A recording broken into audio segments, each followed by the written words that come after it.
آج کا وظیفہ انتہائی عظیم الشان وظیفہ ہے۔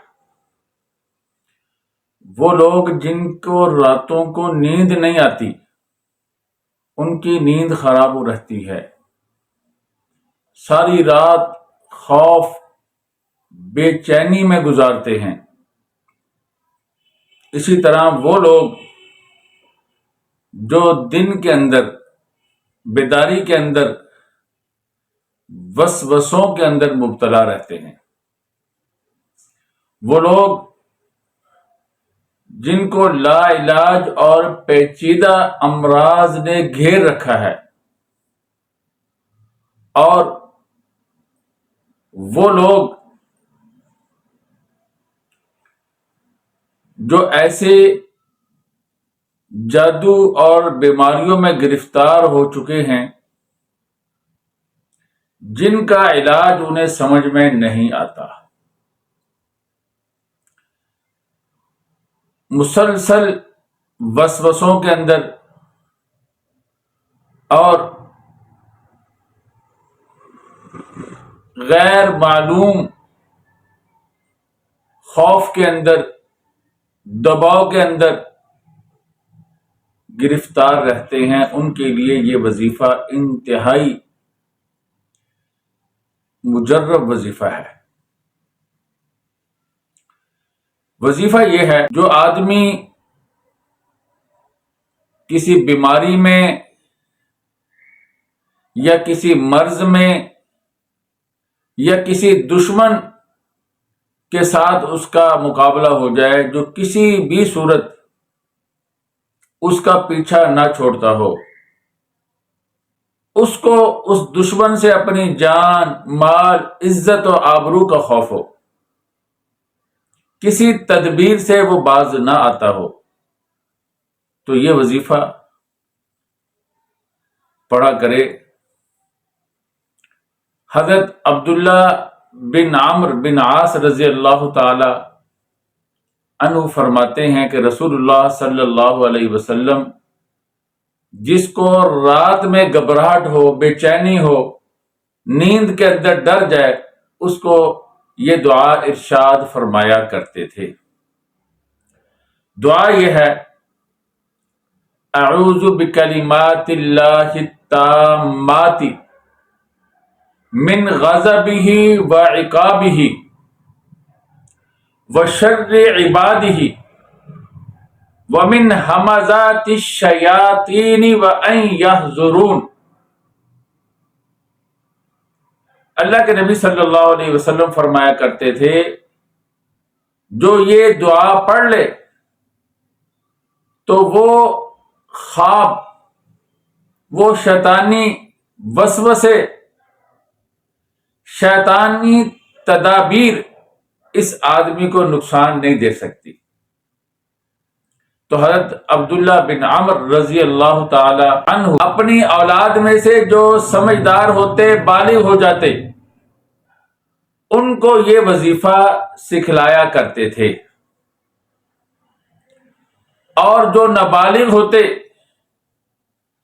تو حضرت عبداللہ بن عمرو بن عاص رضی اللہ تعالی عنہ اس کو کسی کاغذ میں لکھ کر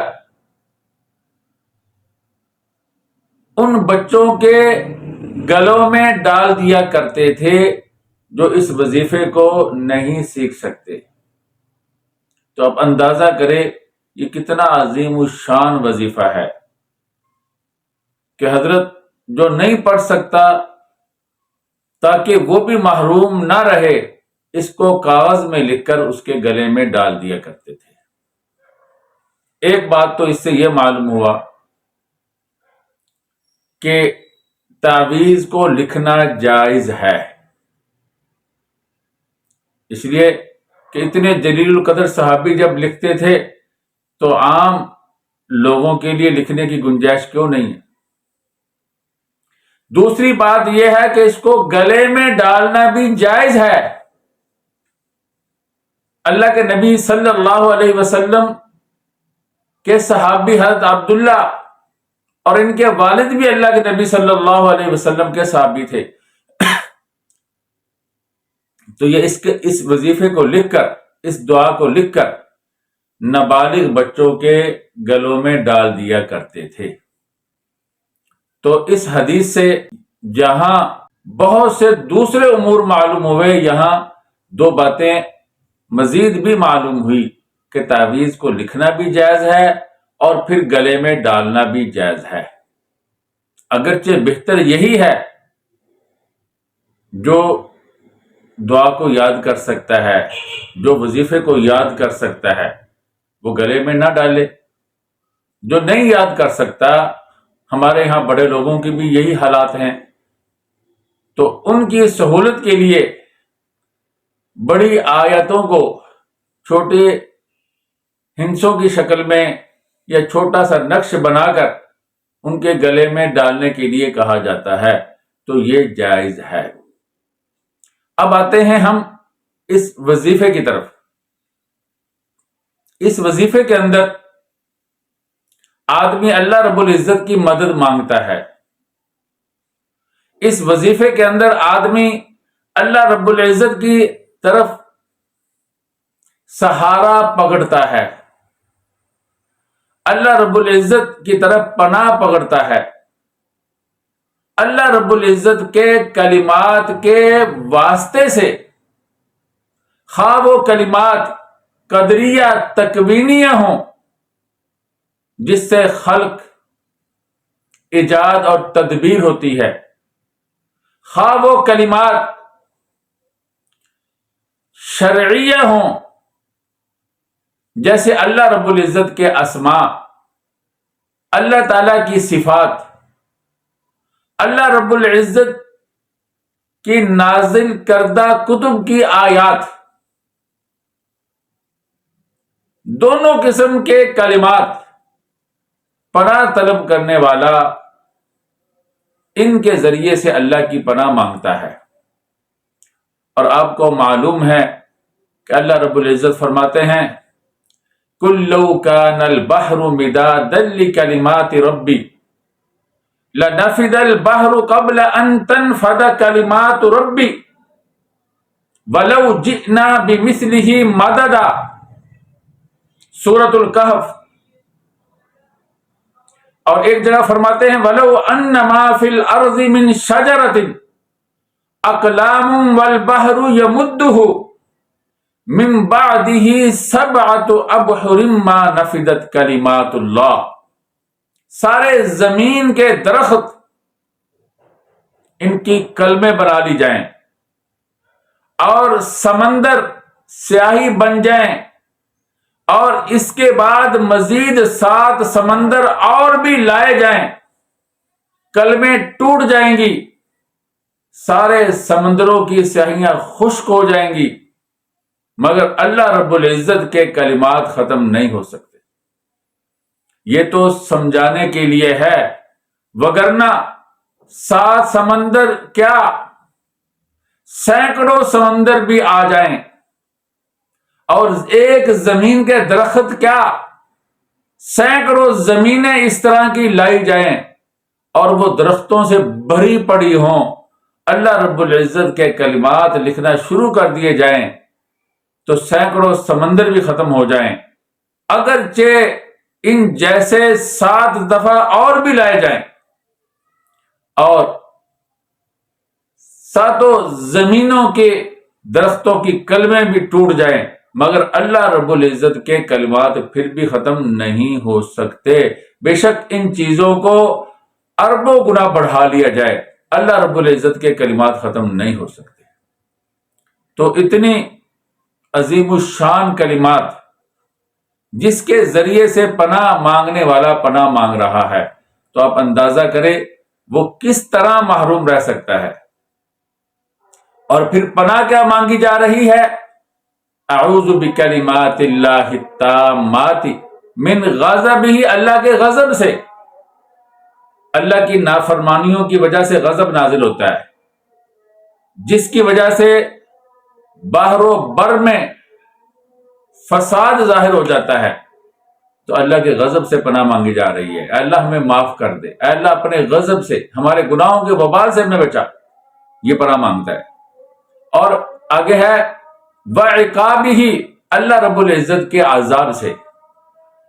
تو جب اللہ کا عذاب نازل ہوتا ہے اس کی وجہ سے بہت سے نیک لوگ بھی جو اپنے فرائض چھوڑ کے بیٹھے ہوتے ہیں وہ بھی اس عذاب کے اندر مبتلا ہو جاتے ہیں. مثلا تبلیغ کا فریضہ چھوڑ کے بیٹھے ہیں، نیک خود تو نیک ہیں مگر دوسروں کو تبلیغ کرنا، ظالم کا ہاتھ پکڑنا، گناہ گار کو سیدھے راستے پہ لے کر آنا، ان چیزوں میں وہ غفلت کرتے ہیں، وہ بھی اس میں آ جاتے ہیں. تو جب اللہ کے عذاب سے بھی پناہ مانگی جائے تو اللہ اس سے بھی پناہ دے دیتے ہیں. اور پھر وشر عبادہ، اللہ رب العزت کی مخلوقات کے شر سے بھی پناہ مانگی جا رہی ہے. ان کلمات کے توسط سے جو غیر متناہی ہیں، کامل ہیں، ان میں نہ کوئی نقص آ سکتا ہے، نہ کوئی عیب، نہ کوئی اس میں تناقض، نہ ان میں کوئی اختلاف. اعلیٰ درجے کے کلمات ان کی پناہ میں آ رہا ہے. تو دشمن اس کو نقصان نہیں دے سکتا. شیطان نیند اس کی خراب کر رہا ہے، کبھی اس کو نظر آتا ہے کہ کوئی بیل اس کو مارنے لگا ہے، وہ گھبراتا ہے، دوڑتا ہے، ساری رات اسی چکر میں رہتا ہے. کبھی شیر اس کے پیچھے پڑا ہوا ہے، کبھی سانپ اس کے پیچھے پڑا ہوا ہے، کبھی کوئی دشمن گولی مار رہا ہے، کبھی وہ دیکھتا ہے اونچائی سے نیچے گر رہا ہے، کبھی کسی کھائی میں گر رہا ہے، اور کبھی کسی بڑی نہر کے اندر، کبھی بند پیپوں کے اندر، کبھی کچھ، اور کبھی اپنی بیوی کو دیکھتا ہے کہ وہ کسی آزمائش میں مبتلا ہے، کبھی اپنے بچوں کو دیکھتا ہے انتہائی تکلیف دہ، کبھی دیکھتا ہے اس کے سینے پہ کچھ چیز بیٹھی ہوئی ہے اور اس کے سارے جسم کو اس نے جام کر رکھا ہے. کبھی خواب میں چیخیں لگاتا ہے اور پھر جب اٹھتا ہے تو کئی گھنٹے پریشان رہتا ہے. کبھی بیداری کے اندر سمجھتا ہے اس کو فلاں مرض ہے، کبھی فلاں مرض ہے سمجھتا ہے، حقیقت میں وہ مرض نہیں ہوتا. شیطان اس طرح اس کے دماغ کے اوپر، اس کے ذہن کے اوپر، اس کے دل کے اوپر مسلط ہو چکا ہوتا ہے. طبیب کے پاس جاتا ہے مجھے فلاں مرض ہے، طبیب کہتا ہے کچھ بھی نہیں. کبھی کسی کے پاس جاتا ہے، کبھی کسی کے پاس جاتا ہے. شیطان وسوسے ڈال کر اس کو اس قدر پریشان کر دیتا ہے کہ اس کی زندگی تلخ ہو جاتی ہے. اور اسی طرح نیند کے اندر اس کو اس قدر پریشان کرتا ہے کہ وہ نیند اور رات کے نام سے گھبراتا ہے. تو جب یہ دعا پڑھی جائے تو اللہ رب العزت ضرور اس آدمی کو صحت عطا فرماتے ہیں، نیند میں سکون، راحت اور دل کے اندر اطمینان نصیب فرماتے ہیں. حضرت خالد رضی اللہ تعالی عنہ نے شکایت کی، اللہ کے نبی صلی اللہ علیہ وسلم رات مجھے نیند نہیں آتی، گھبراہٹ رہتی ہے. اللہ کے نبی صلی اللہ علیہ وسلم نے یہ کلمات ان کو بھی بتلائے تو اللہ رب العزت نے ان کی گھبراہٹ، بے چینی اور ساری رات جو جاگتے رہتے تھے اس سے ان کو امن عطا فرمایا. تو ایسے لوگوں کے لیے یہ بہت بڑی نعمت ہے. آگے اللہ کے نبی صلی اللہ علیہ وسلم نے فرمایا وَمِنْ ہَمَزَاتِ الشَّيَاطِينِ، شیاطین کے وسوسوں سے، ان کی چھیڑ خانیوں سے اللہ کی پناہ میں آتا ہوں ان کلمات کاملہ کے واسطے سے. اور وَمِنْ ہَمَزَاتِ الشَّيَاطِينِ وَأَنْ يَحْضُرُونَ، کہ اللہ وہ میرے پاس آئیں شیاطین، اس سے بھی آپ کی پناہ میں آتا ہوں. اس لیے کہ شریر جب کہیں آتا ہے، حدیث میں آتا ہے شیطان تمہارے کھانوں میں، تمہارے پینے میں اور تمہاری ہر چیز میں شریک ہو جاتا ہے. تو یہ پناہ مانگتا ہے اللہ اس کو مجھ سے دور رکھنا، اس لیے کہ جب بھی یہ آتا ہے یہ شر لے کر ہی آتا ہے. تو اس سے انسان اللہ رب العزت کی محفوظ پناہ میں آ جاتا ہے. تو اس لیے ان کلمات کو پڑھنے کا طریقہ یہ ہے، صبح کی نماز کے بعد آپ اس کو 21 دفعہ پڑھ لیں، مغرب کے بعد 21 دفعہ پڑھ لیں، اور اسی طرح رات کو سوتے وقت 21 مرتبہ پڑھ لیں. انشاءاللہ العظیم شریروں کی شرارت سے، فسادیوں کے فساد سے اور حاسدین کے حسد سے، شیطانوں کی شیطانیوں سے اللہ رب العزت کی حفاظت میں آ جاؤ گے. اب ایک مسئلہ اور یہاں بتلانے والا ہے، وہ یہ ہے بعض لوگ اس روایت کو اس وجہ سے ضعیف کہتے ہیں کہ اس کے راوی محمد بن اسحاق ہیں. ان کے لیے عرض یہ ہے کہ ان سے روایت امام بخاری نے بھی لی، اور تاریخ کبیر کے اندر امام بخاری رحمۃ اللہ علیہ نے ان کی توثیق فرمائی، اور امام مسلم نے بھی ان سے روایت لی، اور بھی بڑے بڑے علماء نے ان سے روایت لی ہے. اور تفصیلی مضمون ان کے بارے میں نے قرآن و سنت کی بہاریں جو میرا پیج فیس بک پر ہے اس میں نے تفصیلی مضمون اس کے بارے میں شائع کروا دیا ہے. دوسرا اعتراض یہ کرتے ہیں عمر بن شعیب ان ابیہ ان جدہ والی روایت ہے، اور حضرت شعیب کا اپنے دادے سے ملنا ثابت نہیں ہے. ان کے صحیفے سے یہ روایتیں کرتے تھے.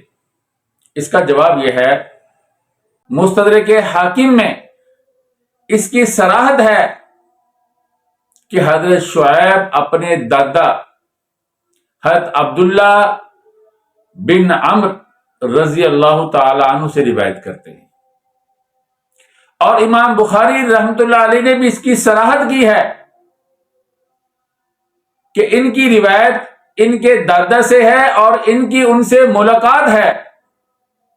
جن لوگوں نے اس روایت کی تضعیف کی ہے ان کو یہ وہم ہو گیا کہ حضرت شعیب کی اپنے دادا سے ملاقات نہیں ہے. امام بخاری فرماتے ہیں یہ غلط ہے، ایسا نہیں ہے.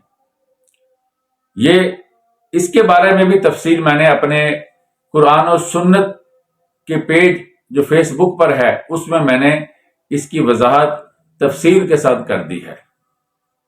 اس روایت کو امام حاکم نے جب بیان کیا تو فرمایا صحیح الاسناد، اور پھر فرمایا متصل فی موضع الخلاف، تو اس روایت کو صحیح قرار دیا. امام ترمذی نے اس روایت کو حسن فرمایا کہ روایت حسن ہے. امام ابو داؤد نے بھی اس کو نقل کیا، اور امام بہقی نے اور ابن ابی شیبہ نے، امام احمد نے بھی اس روایت کو نقل کیا. یہ روایت سند کے لحاظ سے بالکل صحیح ہے. اس پر جو دو اعتراض ہوتے تھے دونوں کا جواب میں نے دے دیا ہے، اور اس بارے میں تفصیل فیس بک پر جو ہمارا پیج ہے قرآن و سنت کی بہاریں اس میں شائع کروا دی ہے.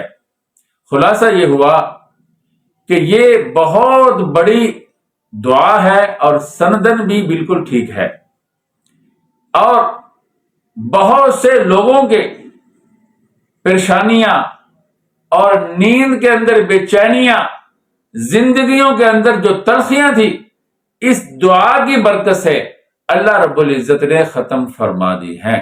تو اس لیے ہر مسلمان کو اس دعا پر التزام کرنا چاہیے. اور اس کے اندر ایک خاصیت یہ بھی ہے کہ گناہوں پر جو گرفت آتی ہے اللہ رب العزت سے جب ہم پناہ مانگتے ہیں اللہ کے عذاب سے، اللہ کے غصے سے، اور اس گرفت کی وجہ سے جو بیماریاں یا اللہ کا عذاب یا مصیبتیں، بلائیں، آفتیں، آزمائشیں آتی ہیں، اللہ رب العزت ان سے بھی محفوظ فرما دیتے ہیں. تو اب دعا کیجئے اللہ رب العزت اس دعا کو یاد کرنے اور اس کو پڑھنے کی ہم سب کو توفیق عطا فرمائے، اور پھر آگے اپنی اولادوں کو بھی اسے سکھانے کی توفیق عطا فرمائے. وآخر دعوانا ان الحمد للہ رب العالمین.